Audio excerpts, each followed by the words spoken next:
The simple thing is this, see,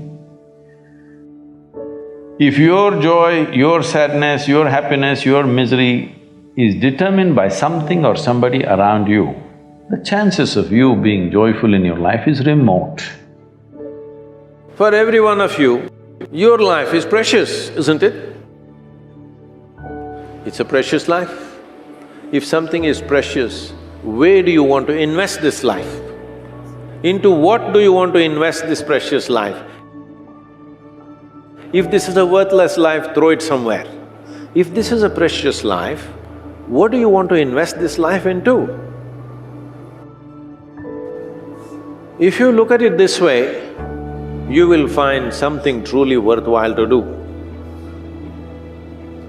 If you think in terms of how to earn a living, how to get this kind of thing, that kind of thing, then you will do something silly that you will regret for the rest of your life. Most people are a regret. That's why they're going around joylessly, because they're not doing what they want to do. They are not creating what really matters to them. They're doing something for a living. Earning a living is not a big deal for a human being. Every creature, every worm, insect, bird, animal is earning their living, isn't it so? With such a big brain, what is the big deal about earning a living? See, your ability to do things is not because you want to do things. I want to do something is my desire. Desire is just an intention. An intention won't make things happen. An intention will only set direction. Still you have to make the journey. We become too goal-oriented. Goal-oriented means we are interested in the consequence, but we are not interested in the process. Process is an end in itself. If you are absolutely devoted to the process, something will come out. But now we are interested in the consequence, not in the process. This goal-orientedness, I want to get there, I want to get there. No, I want to win the race. See, if you treat life as a race, if you have to win it, you have to get to the finish line soon. You want to? If you get to the finish line ahead of all these people, you won the race. You know what the finish line is? We'll be negotiating where to bury you.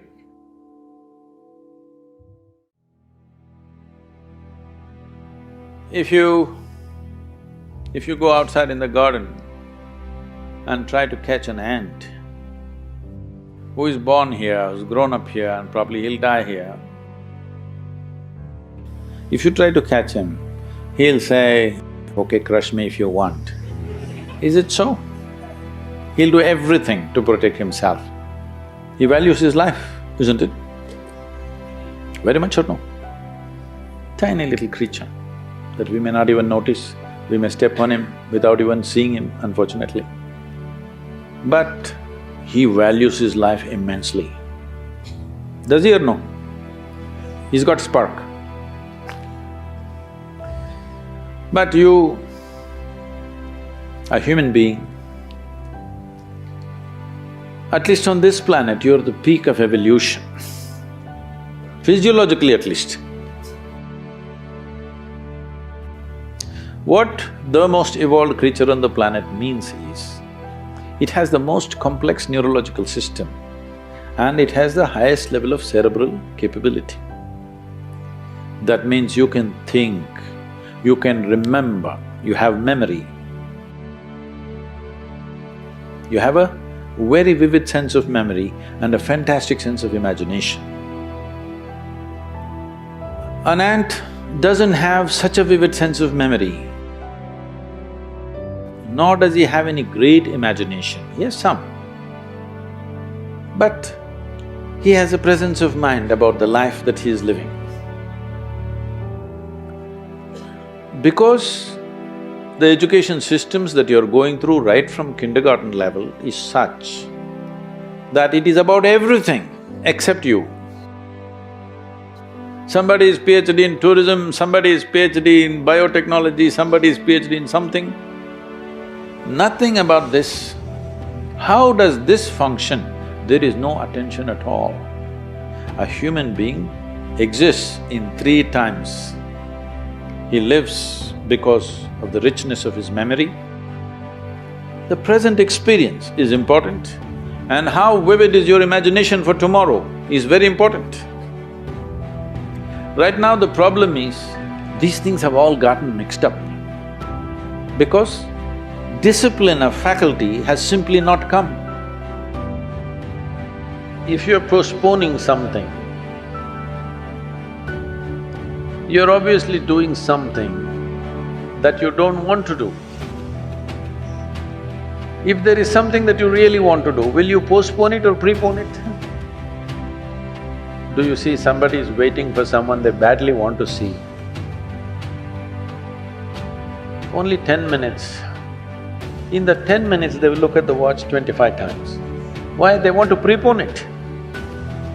You're doing something that you don't want to do, so you want to postpone it.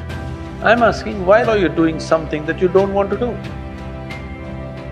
No, because if I do this, I will get that, I will get that. That's not the point.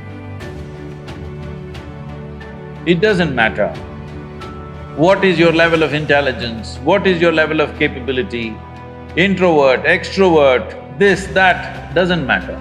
Do you have the courage and commitment to make the possibility into your reality? That's all the questions. What is it that you're going to create? This precious life, where are you going to invest it?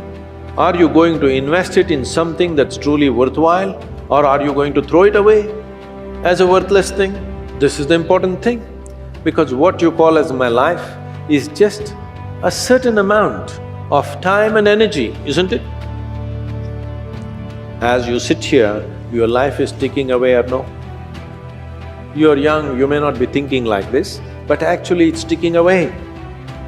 What is ticking away is not time, what is ticking away is your life. So this energy that you call as my life, how are you going to invest it? Because if you're doing something truly worthwhile, it gets over before you know what happened. Only if you're doing something worthless, it feels like a long life. Something that happened 10 years ago, you can still suffer, isn't it? Huh? Something that may happen day after tomorrow, you already suffer. What happened 10 years ago or even 10 days ago, does it exist right now? Does it exist right now? No. What may happen day after tomorrow, does it exist right now? No. So if you suffer something that does not exist, should we call you sane or insane? Success means what? I made it. What did you make? I bought a house site. You think that's an achievement? I got a job, I made this much money. It's a very constipated way of looking at life. I want young people to look at it in terms of how we can do something that cannot be done in this lifetime. Oh, what will happen if I don't fulfill it? If you worked incessantly and still at the end of your life the job is not done, it doesn't mean you're a failure, it means you had a great vision. That's what it means.